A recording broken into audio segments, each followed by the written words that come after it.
am ku ne bu dee doy na joxal élage mu tempéré waaye nañ toog xaar parce que en fait li tax ñuy def précision yi yëpp c'est même bu dee mu wax na lu am solo ce ne sont pas les personnes yu wax ñooñu intéressé c'est-à-dire que ñooñu c'est pas grave xam nga am na benn jour mu koy wax ci xaar ne xeexu bandi maanaam ñi gën a nooy bopp ñooy gën a dem instant yi ñi gën a nooy bopp ñoom ñooy génn di wax donc ñoom seeni personnes ça intéresse peu li ñu intéressé mooy ñun montrer ce groupe de presse lan la ñu nekk di liggéey au Sénégal depuis le début loolu moo waral xataraayu bi loolu moo waral coow li te les Sénégalais nañ def très attention coow li depuis kañ la commencé depuis ba ñu nee FADP Xalaat TV reconnu jox nañ leen 10 millions rek presse yëpp jëfaru xam nga. non duñ leen ko sax jox. loolu day yomb nga gis presse am une certaine presse boo xamante ne dañoo jug di xataraayu. lenn moo ko waral parce que xalaat TV en fait chaîne bi moo xam nga bëri mu ngi koy wax ñun dañuy bëgg nekk ci lu factuel c'est-à-dire que bu ñuy wax ak yéen ce ne sont pas vos personnes li ngeen di def la ñuy indi ci penc mi ne sénégalais yi lii moo xew ban regard ngeen ci am nit ñi lii lañ ci doon jublu waaye loolu nag ça n'arrange pas plusieurs personnes parce que xalaat TV puudaru mbóot la di yemb ci caaya donc foofu noo def day yëngatu bi moom noo munti def mu am. donc moo waral xataraayu bii nii yëpp nag waaye léegi li intéressant mooy nañ ñëw ci groupe de presse boobu ñoom lan lañ nekk di liggéey groupe de presse boobu bu nit ñu fàttale ko ba ñuy laaj licence à Abdoulaye Wade dafa bañ ne du jox licence groupe de presse boobu parce que lan moo tax du nangu ay noon yu nekk à l'extérieur di ñëw di investir ci loo xamante ne day daaneel nguuram wala dañ ko bëgg xeex nit ñi xam nañ bu baax kan la ñuy waxal l'investisseur là xam nañ ko parce qu'il a des groupes de presse xam nañ liggéey bu muy liggéey ci zone Afrique bi avec tous les procès yoo xamante ne mu ngi ci il a beaucoup de médias français yoo xam ne moo ci téye loxo y a assez d'éléments ñu ne dañuy def une chaîne culturelle parce que dañoo bëgg promouvoir la culture nangam sangam patati patata ñu jox leen une chaîne culturelle ñu ne waa c'est une chaîne culturelle léegi début bi on ne va pas revenir sax ñoom si seeni problème interne seen modèle économique bi ñuy jaay la Dream Team di débaucher ay journalistes di joxe des millions pour après venir dire que waa ils ont des problèmes et ñi génn wax ñi génn wax ils n'ont qu'à aller demander les travailleurs yi nekk ci biir foofu ndax ils sont contents de leurs conditions de travail loolu nañ dem def ko une réunion en interne dinañ xam fan la nekkee groupe de presse boobu dafa am lu ñu nekk woon ci réew mi bañ ku ko wax te nit ñi nag dañ koy wax. Ce groupe de presse a représenté une cheville ouvrière du système de Macky Sall dans la manipulation et la désinformation dañ koy wax dañ koy assumer bu ñu commencé depuis imam Alioune Badara Ndao parce que loolu du secret ce sont des choses yoo xamante ne c'est factuel nit ñi dañ cee teg seen bët dund ko mu am une ligne éditoriale cohérente entre le journal L'Observateur la radio RFM et la télé Futurs Médias ñuy dérouler le même agenda te avec la complicité de la régie dinañ ñëwaat ci une yi nga xamante ne ñu ngi ko doon def ñu ngi commencé en 2019 à la veille des élections présidentielles de 2019 ñu def benn une ñu ne Sonko en mauvaise posture mu nekk benn fake news boo xamante ne ñu ngi ko jëlee ci benn site ghanéen ñu reprendre ko def ko ci seen une na gars yi jàpp date bi c'est le vendredi 11 janvier 2019 ñu ngi doon dem ci campagne électorale pour dem élection présidentielle Sonko en mauvaise posture ces documents confidentiels qui ont perdu le leader de Pastef ne la société reconnaît l'assistance de $195,000 à Ousmane Sonko posé wuñ question dañoo affirmer ne dafa am ay documents officiels yoo xamante ne Ousmane Sonko société bi daf ko jox $195,000 à Ousmane Sonko ñu ngi doon dem élection présidentielle quel était l'objectif derrière cette une fragiliser la candidature de Ousmane Sonko Ousmane Sonko mu ngi jaay jub Ousmane Sonko mu ngi wax ni ñuy gérer deniers yi moom ci boppam dañ koy financer il a des connexions douteuses te ba tey jii ñëwaatuñ ci une Tullow Oil ba tey wax et pourtant il y a eu des démentis clairs na leen lii fake news la site bi ngeen ko jëlee fii la ba tey dellu si waatuñ ci toujours avec l'Observateur ñu ñëw les aveux de Amidia aux enquêteurs affaires force spéciale xam nga boo titré nga ni les aveux de Amidia mooy Amidia nangu na force spéciale auditionnée devant ses 3 avocats elle a admis avoir envoyé des sommes d'argent au nommé Mor Gueye alias commandant sur les instructions de Max Killuminati gis nga boo liiree titre bi dañ ne devant ses avocats nangu na ni moom jox na somme d'argent à ki nga xamante ni moom moo nekk ci groupe boobu ñu koy woowee commandant. Les mots utilisés sont faits sciemment maanaam devant ay avocat am nangu na ni joxe na xaalis ku ñuy woowee commandant ci ban dossier force spéciale pour que sénégalais yi bu ñu gisee une bi ne mais kon force spéciale am na Amidia bokk na ci ñi doon financer force spéciale bi ba ki mu jox xaalis bi commandant la somme d'argent bi pourtant ils ne l'ont mënoon nañu wax ni somme d'argent bi dépassé wuñ sax 30 000 defuñ ko parce que une bi dañoo bëggoon def une boo xamante ni dañu naan kon Amidia mi nangu na ni donc moom moo doon financer les forces spéciales yamuñ ci loolu ñu continuer avec le même observateur Imam Alioune Badara Ndao boo xamante ne yamuñ ci benn une xoolal une bi nuñ ko titré ces liaisons qui ont perdu l'imam Alioune Ndao xam nga lii ce n'est pas une question c'est une affirmation ne imam Alioune Badara Ndao dafa am ay liaisons yoo xamante ni moom moo dem ba réer ci biir donc loolu pour dire que imam Alioune Badara Ndao dafa takk répp ci wàllum terrorisme c'est le groupe l'observateur ñoo ko def yamuñ ci lii ci imam Alioune Badara Ndao ñu continuer ci avec la régie xoolal titre bi je suis djihadiste pur et dur mais lii ku jënd journal bi nga jàkkaarloog imam Alioune Badara Ndao ñu def ci titre bi ñu ne je suis djihadiste pur et dur lan ngay njëkk jàpp da nga naan kon imam Alioune Badara Ndao nangu na kon moom djihadiste la c'est le groupe l'observateur avec GFM ñoom ñoo ko def jël une personne boo xamante ne laalewul takkewul ci mbir mi nga def des unes à charge ñoom ñuy jaay déontologie quand ils détruisaient des vies notamment le cas de imam Alioune Badara Ndao ñu tëj ko kaso teg ko métit persécuté ko ba mu génn faatu ñoom fu ñu ne woon ñoom ñii di wax affaire de déontologie ak presse lii la ñuy bañ nag nit ñi di ko wax te dinañ ko continuer di wax te yamuñ fii encore les détails de l'enquête de l'imam terroriste en parlant de imam Alioune Badara Ndao l'observateur ñoo ko titré non fàttewuñ ko dañuy bañ ko leen koy fàttali moo tax Xalaat TV nag instant yi mel ni yemba ci caaya ci ñoom parce que du ñu bëgg nit ñi di ko wax mais dinañ leen koy fàttali xam nga lii c'est le cas imam Alioune Badara Ndao te observateur yamuñ fii de ñëpp xam nañ les unes yi nga xamante ni def nañ ko de 2021 à 2024 xam nga buri mu ngi koy wax ce sont des unes yoo xamante ni c'est toujours pour viser un camp ne camp bi ñoom ñooy terroristes yi ñoom ñooy def lu bon le dossier Adji Sarr Ousmane Sonko tout le monde a vu les unes yi nga xamante ni l'observateur def nañ ko fi et l'observateur fan la ñu jógee ci groupe Futur Média lii la ñuy bañ ñu leen koy fàttali te dinañ leen koy fàttali avec la complicité de la régie ñu ñëw ci unes yi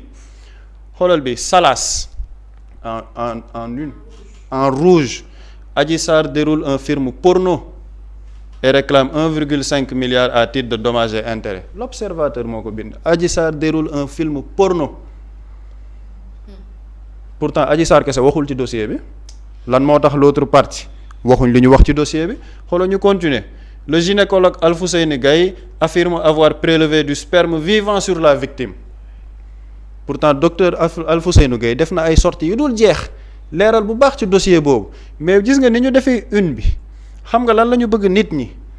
am perception mooy effectivement viol am na parce que le docteur Alfousseyni Gaye retrouvé na sperme dañ ma ko baalee ni ma koy waxee ma niw ci victime bi pour prouver l'hypothèse selon laquelle il y a eu viol que waa ji egg na ci moom un désir de manipulation lii la ñuy bañ ñu leen koy fàttali te yamuñ fii ñu continuer avec les unes yi nga xamante ni ñoom ñu ngi ko doon def bu ñuy wax ci Ousmane Sonko les raisons du jusqu'au-boutisme le leader de Pastef annonce le combat final à Dakar sans pour autant parler du contexte bi tax ñu doon wax loolu du ñu mës a wax ci lan moo xewoon ci contexte boobu du ñu mës a ñëw ci lan moo indi woon le soulèvement populaire te boo xoolee même photo yi ñuy utiliser sax c'est fait à dessein ci suuf ñu ne les preuves de la duplicité du docteur Alfousseyni Gaye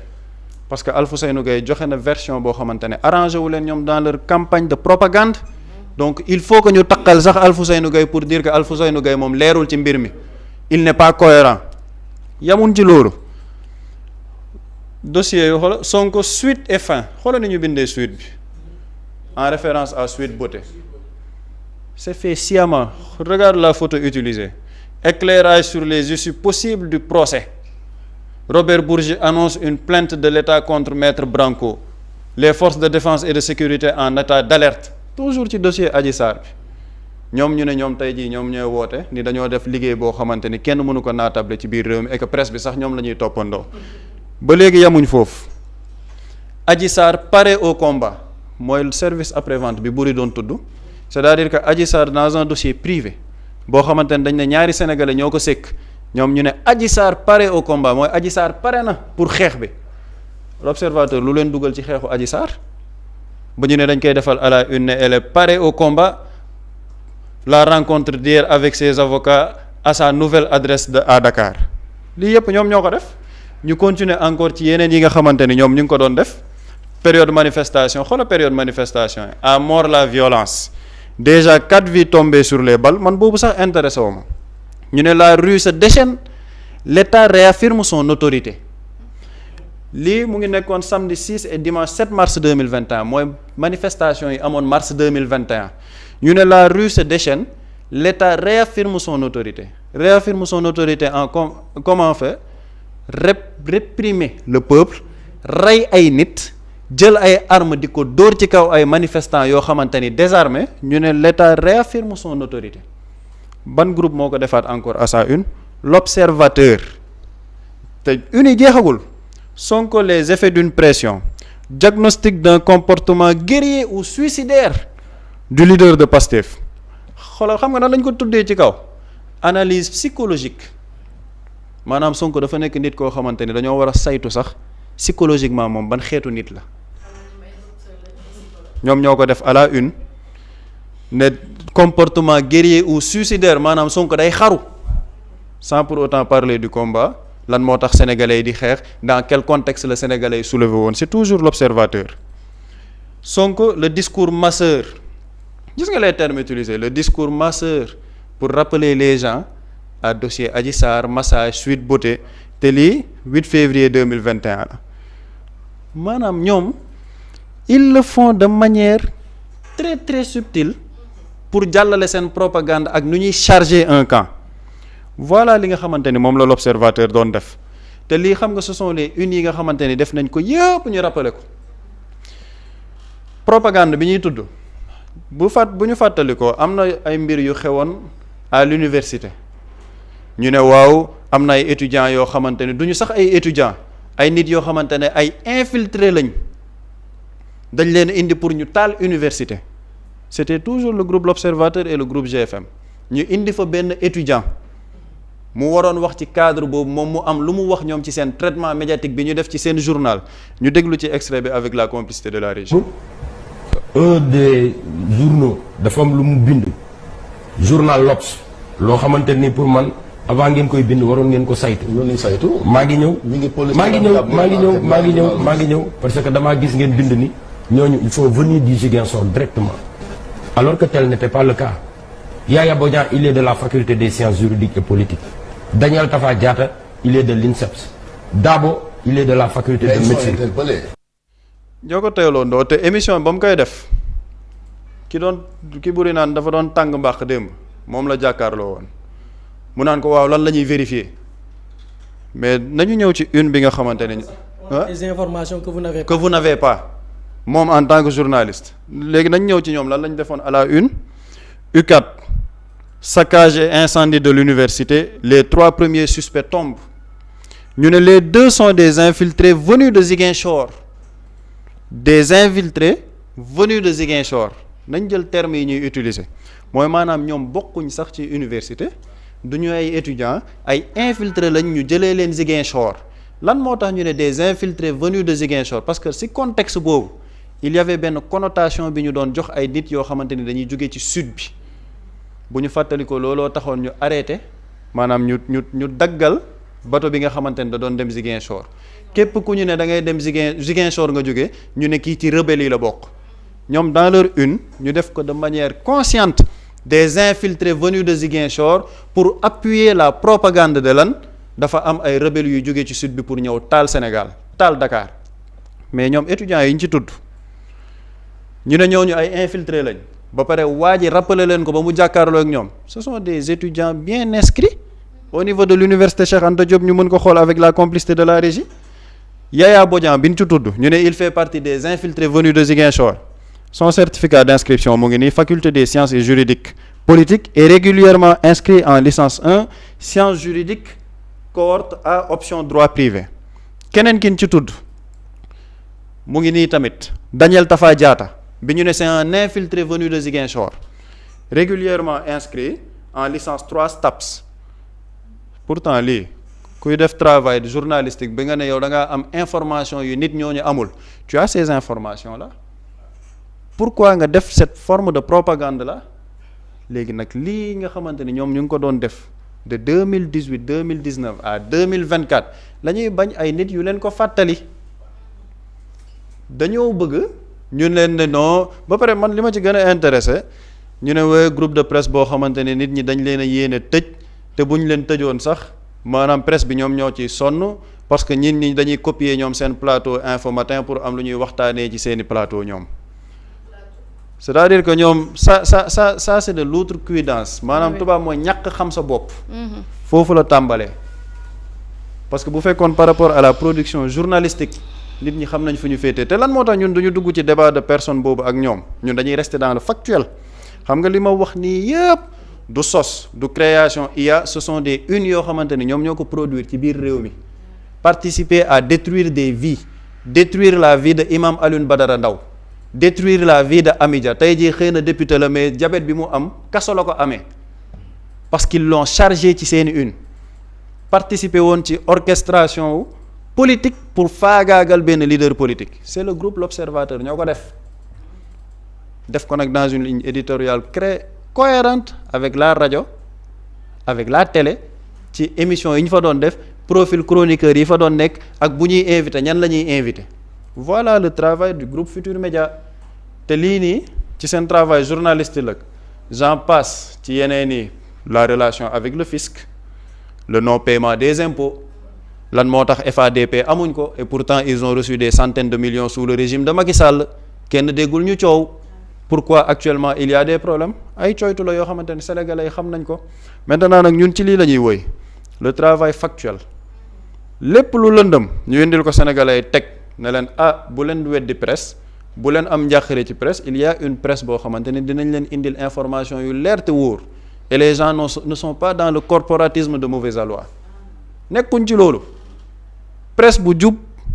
ñu am ak yow de bons rapports de très bons rapports d'excellents rapports doyen Moustapha Diop doyen Serigne Saliou Gueye Solution TV ak ñeneen ñoo xamante ni d'excellents rapports mais ku nekk ci lu dëng ku nekk ci lu jubadi buñ la ko fàttalee nga mer xoolaatal ca la nga ne woon et les Sénégalais sont meilleurs juges ñun li ñuy def nii de toute façon à travers les réseaux sociaux à travers internet depuis démb les Sénégalais sont les meilleurs juges xam nañ ñan ñooy def liggéey bu baax ak bu baaxul xam nañ ñan ñoo nekk ci manipulation ak ñu ci nekkul xam nañ ñan ñoo nekk ci dëgg ak lu nekkul dëgg ñun nag éclaircissement yooyu rek lañ ci bëggoon indi ce ne sont pas les personnes qui nous intéressent c'est l'agenda de cette télé et loolu je pense qu'on laisse l'appréciation au peuple sénégalais. ku ñu fàttali. Mously Immo Sénégal moo leen di indil saafara ci jafe-jafe bu ngeen am ci wàllum immobilier yow mi bëgg a jënd kër yow mi bëgg a tabax wala nga jaay sa terrain jokkool ak waa Mously Immo ku am sa kër bëgg ku la ko terrassel wala nga am sa tool bëgg ku la ko lotisel defal la ko ay terrain Mously Immo Sénégal daf leen koy jàppandal gunge leen ci anam gu mucc ayib ku am sa kër itam te nekkuloo ci biir réew mi bëgg ku la ko toppatool gérer la ko Mously Immo moo ci gën a gaaw gën ci wóor ku bëgg réfectionner tabax wala nga defar plan architecte mën nga jokkoo itam ak waa Mously Immo Sénégal mën ngeen leen a woo ci 77 887 25 13 77 887 25 13 Mously Immo indi saafara ngir jëndum kër tabax jaayum terrain terrasse yi ay tool wala lotissé ko defal leen ko ay terrain loolu lépp Mously Immo moo ci gën a gaaw man ngeen itam abonné ci seen chaîne YouTube Mously Immo Sénégal ngir am yeneeni xabaar yu gën a dëggu wala itam wàllum conseil ci wàllum immobilier fii ci biir réewum Sénégal